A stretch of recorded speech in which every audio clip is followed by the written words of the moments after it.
తిరుపతి శ్రీ వెంకటేశ్వర స్వామి పరకామణి కేసులో కీలకమైన వ్యక్తి సతీష్ కుమార్ సిఐ గారు ఇప్పుడు ఆత్మహత్య చేసుకున్నారు రైలు కింద పడి అని కొద్దిమంది, అనుమానంగా ఉందనే వాళ్ళు కూడా కొద్దిమంది. వెరసి ఈ రోజున సిఐ సతీష్ కుమార్ గారు ప్రాణాలతో ఈ భూమి మీద లేరు. నిజంగా ఏం జరిగింది? 4 రోజులుగా విచారణకి హాజరైన సతీష్ గారు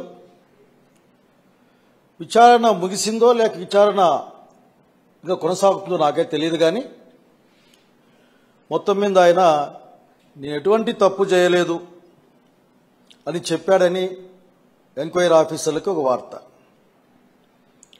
ఎటువంటి తప్పు చేయని వాడిని వేధిస్తే అతను బలవంతంగా ప్రాణాలు తీసుకున్నాడని ఈరోజు మాట్లాడుకుంటా ఉన్నాం. రైల్వే ట్రాక్ పైన, తాడిపత్రి రైల్వే ట్రాక్ పైన మృతదేహం దొరికింది. ఇంకొక వార్త తిరుపతి వీధుల్లో లేక తిరుపతి వర్గాల్లో జనం మాట్లాడుకుంటా ఉన్నారు. అయ్యో, ఆ రోజున పరకామణి చోరీలో రవికుమార్ అనే అతన్ని పట్టుకున్నవాడి సతీష్ కదా, ఏమైంది ఇతనికి? ఆ పరకామణి కేసు కూడా లోక్ అదాలత్ ద్వారా పరిష్కారం చేసుకున్నారు కదా. 4 రోజుల విచారణానంతరం అతను ప్రాణాలతో లేకుండా పోవడమేంది ఈ భూమి మీద అని జనం మాట్లాడుకుంటూ ఈ అనుమానాన్ని కూడా వ్యక్తం చేస్తూ ఉన్నారు. అప్పటి మాజీ చైర్మన్ టీటీడీకి కరుణాకర్ రెడ్డి గారిని కూడా ఆ పరకామణి కేసులో లాగాలి అని ఒత్తిళ్లు వచ్చాయని తిరుపతి వర్గాల్లో మాట్లాడుతూ ఉన్నారు చాలా మంది. వీటన్నిటికీ సమాధానం చెప్పాల్సింది ప్రభుత్వమే. ఎందుకంటే ఒక కీలకమైన అంశం, అసలే తిరుపతిని దాదాపు రాజకీయాల కేంద్రంగా మార్చిన తర్వాత ప్రతి ఈవెంట్ కూడా రాజకీయంగానే అక్కడ రూపాంతరం చెందే కార్యక్రమంలో అది లడ్డు కావచ్చు, దర్శనం కావచ్చు, ఏదైనా సరే శ్రీవారిని, నిజంగా శ్రీవారి భక్తులం మాలాంటి వాళ్ళం, శ్రీవారిని రోజు రోజుకి రాజకీయాల్లోకి లాగడం చూసి మేము బాధపడతా ఉంటాం, భయపడతా ఉంటాం కూడా. ఇది ఎక్కడ తీసుకెళ్తారు అసలుకి వెంకటేశ్వర స్వామిని అని. ఈ రోజున ఈ ప్రభుత్వం సమాధానం చెప్పాలి. మీ విచారణలో ఏ స్థాయిలో ఒత్తిడి ఉంటే ఒక వ్యక్తి ప్రాణం పోగొట్టుకునేంతగా ఉంటుందో చెప్పాల్సిన అవసరం ఉంది. ఏం అర్థం కావడం లే. వాళ్ళ ఫ్రెండ్స్తో కొద్దిమంది వాళ్ళు ఏం మాట్లాడుకుంటున్నారంటే, బహుశా పేరు చెప్పమంటే చెప్పలే నాకు, సార్ చాలా ఒత్తిడి ఉంది సార్, అసలుకి సతీష్ చాలా బాధపడుతూ ఉన్నాడు, ఆఖరికి నేనేం తప్పు చేయలేదు, కేసు పట్టుకుందే నేను కదా, ఎంత న్యాయం ఇది అని వాళ్ళ ఫ్రెండ్స్తో చెప్పినట్లు కొద్దిమంది మాట్లాడారు. నేను చెప్పేది ఒకటే, ఈ ప్రభుత్వానికి, మీరు సిట్లు వేస్తారు, అవ్వేస్తారు, లేని కేసుల్లో మనుషులు ఇరికిచ్చే ప్రయత్నం చేస్తారు. ఈ రాష్ట్ర వ్యాప్తంగా గమనిస్తూ ఉన్నాం.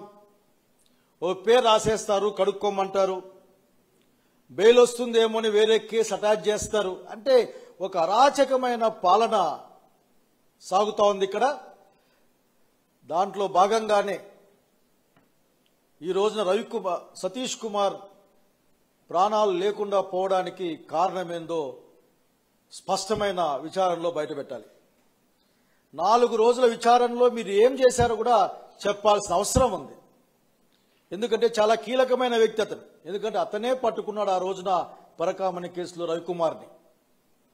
మీ దగ్గర అనేక అనుమానాలు ఉండొచ్చు, మీ అనుమానాలు నేనేం కాదనడం లేదు, కానీ ఆ అనుమానాలు సహేతుకమా కాదా అన్న సంగతి కూడా మీరు ఆలోచించుకోవాల్సిన అవసరం ఉంది.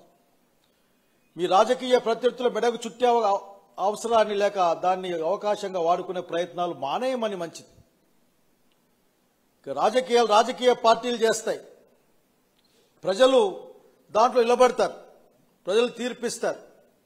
అంతేగాని ప్రజాధనంతో నడిచే మనం, ముఖ్యంగా వ్యవస్థలు నిష్పక్షపాతంగా నడవాల్సిన అవసరం ఉన్న సంగతి కూడా ఇది గుర్తు చేస్తుంది. మేము డిమాండ్ చేస్తా ఉన్నాం, ఈ రోజున ఈ సంఘటన పైన గౌరవ సుప్రీంకోర్టు సిట్టింగ్ జడ్జితో విచారణ జరిపించండి. ఏం జరిగింది, ఎట్లా జరిగింది, ఎవరు దీనికి బాధ్యులు, అసలు బాధ్యులు ఎవరు లేరా? ఏదైనా ఇప్పటికీ సుప్రీంకోర్టు పైన నమ్మకం ఉంది కాబట్టి సుప్రీంకోర్టు జడ్జి చేత విచారణ జరిపించమని, అండ్యూ ప్రెజర్ పెట్టమన్నది, లేకుంటే ట్రాక్ తప్పి ఆలోచించడం అన్నది, లేక వచ్చే అనే కొన్ని సంఘటనల్ని రాజకీయ ప్రత్యర్థుల్ని అణచివేసేందుకు వాడుకోవాలనుకోవడం అన్నది మంచిది కాదని, శాశ్వతంగా ఇది ఎవరికీ మేలు చేయదని తెలియజేస్తూ, పరకామణి కేసులో కీలక వ్యక్తి అయిన సి సతీష్ కుమార్ యొక్క ప్రాణం లేని తనాన్ని, ప్రాణం పోగొట్టుకున్న వైనాన్ని ప్రజలు తెలుసుకోవాల్సిన అవసరం ఉంది. సుప్రీంకోర్టు జడ్జి చేత విచారణ జరిపించమని డిమాండ్ చేస్తా ఉన్నాం.